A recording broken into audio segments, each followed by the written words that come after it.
Today we're going to learn to use a web applet called Quizlet. Now Quizlet is a tool that allows you to be able to create flashcards of sorts.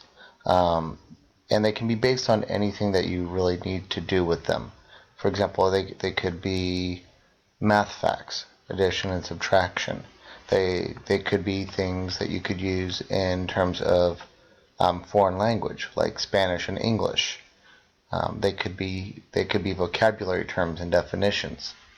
And so what we're going to do today is we're going to create a basic set of flashcards that we can use, and we're going to then show how we use those cards and practice with the concept. And then I'll show you how you can go ahead and do a search for other cards that have been set up by people, since everything that you're creating is pretty much open to anyone else that has the app or is running the program. Okay, so the first thing we'll need to do is we'll go up to where it says create, and we'll click on create. And then what we're going to do is we're going to give it a title. So in this case, if we did multiplication facts,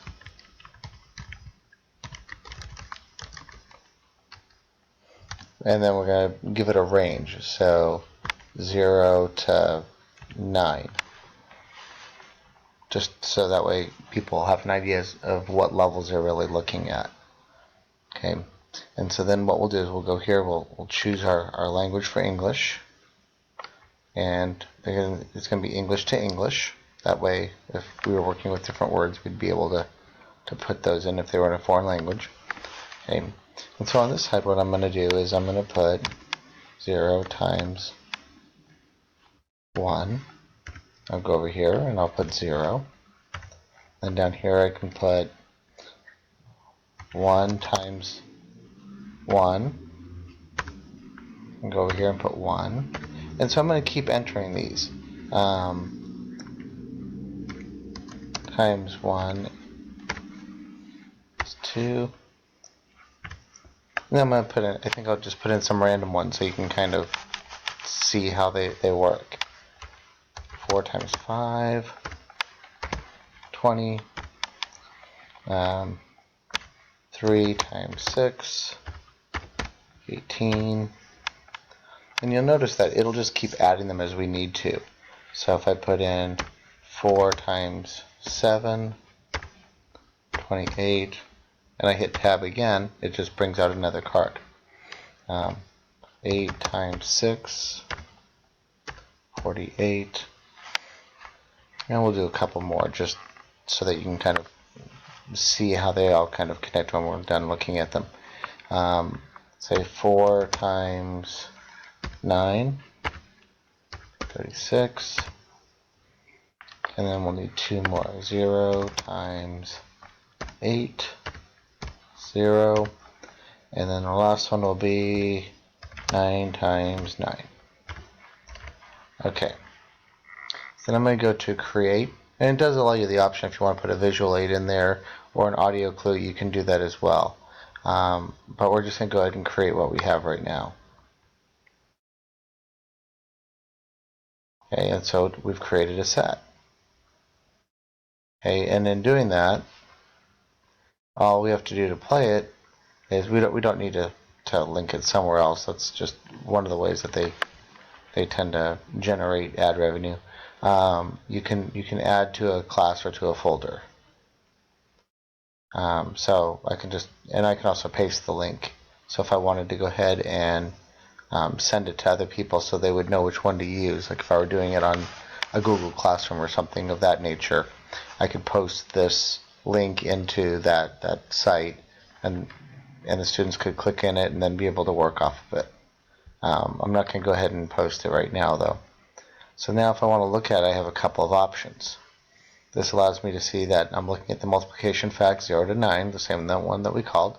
I do have the options to go in and edit it afterwards, share it, again just as you saw there, add it to a particular folder, get information about it, see how students are progressing with it if I want to check up on them, and then a few other options here as well as deleting it or printing them if you wanted.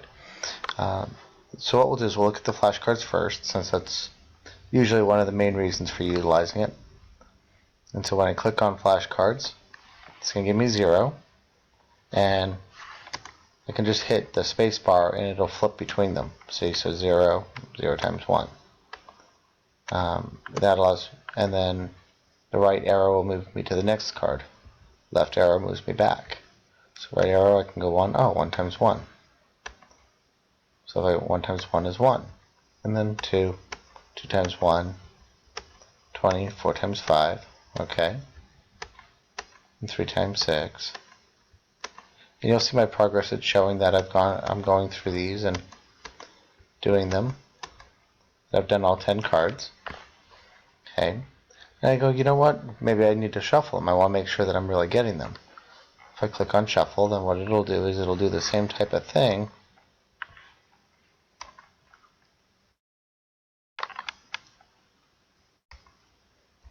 And see, so now they're in a different order. I can also press the up arrow key if I want to flip them, or the down arrow key, and then left and right to move it across again. And that's kind of the nature of being able to do the different flashcards with it. Okay, now if I wanted to play, say, a different type of game with them,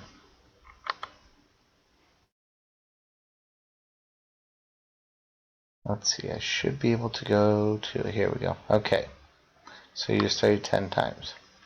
That gives me the options there. I can take the shuffle off, go to my options, and you can start with the term or the definition. So in this case, suppose I want to start with the term. What I would look at is, instead it would give me this part first and then second.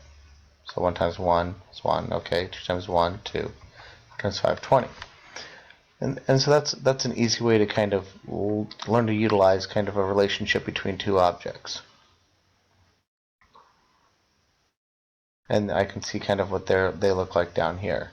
There are other things you can do with them as well. There are ways that you can kind of play little matching games and things of that nature, but this kind of gives you an overall basic view of how to set up flashcards and make use of them. Now that we've gone ahead and set up some cards, I'm also going to show you how we can search for cards that were done by other people. So what we'll do is, instead of clicking on create, we're going to go ahead and click on search.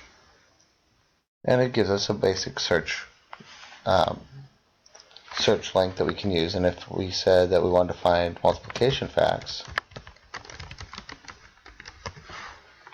we hit enter. And we'll get a pretty good list here. And it shows you who created the list. It shows you how many items there are in the list. So sometimes you might want to look at a longer list versus a shorter list. These are considered study sets. And so the idea is that you can go down and you can identify or take a look at different sets and see what they are and how they may be different. Here's one that's fairly short, multiplication facts, and it has some nice cute little pictures that they put in there.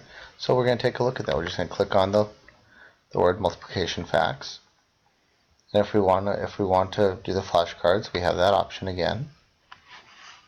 And then we'll go back and we'll look at some of the other pieces that go to it. So here we have 4 times 8, picture of the dogs, 6 times 7, 42, and 35. Not sure what that one has to do with 35 per se, but it's up to the person that creates it for what items they want to put in there. So that gives them the options of kind of arranging it with a visual aid, which can be helpful. If we wanted to look at one of the other features of this, so say for example we wanted to do a matching part, what we could do is we could click on this, and so we have to drag the corresponding items onto each other to make them disappear. And it's going to time us. So if we said, okay, well 16, so I'm going to drag it onto here. We said 35, I'm going to drag it over there.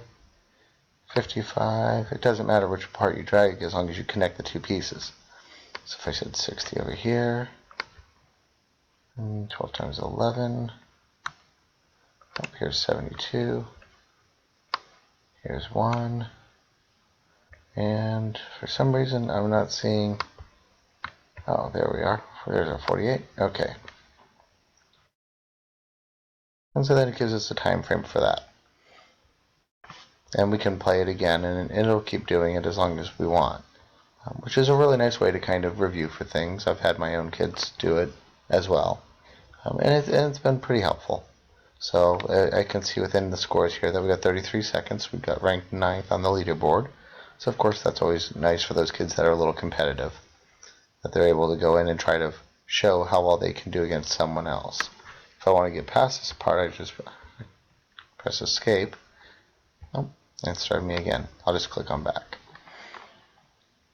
And there are some other things, like if I want to learn them, I can go into learn, as well as take a test on them. And so there are some other options that we can look at and really play around with the tool. Gravity one I have not done, so this will be a new thing for me as well. And so we're going to start with the term, I guess. Let's see what it looks like. Watch out for red asteroids. If you miss a term twice, it'll destroy your planet. Good to know. Alright. So it looks like as the objects come down, you have to come up with the answer by just typing them in. I'm guessing they're going to start going faster at some point in time here. And so my score obviously is going up as a result of this. Alright.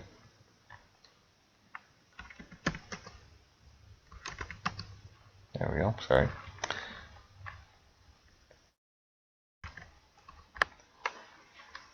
Alright. So that's what the gravity one looks like. It's kind of a little meteor impact. Learn is one where we just be able to type in the answer here. It looks like it's set up for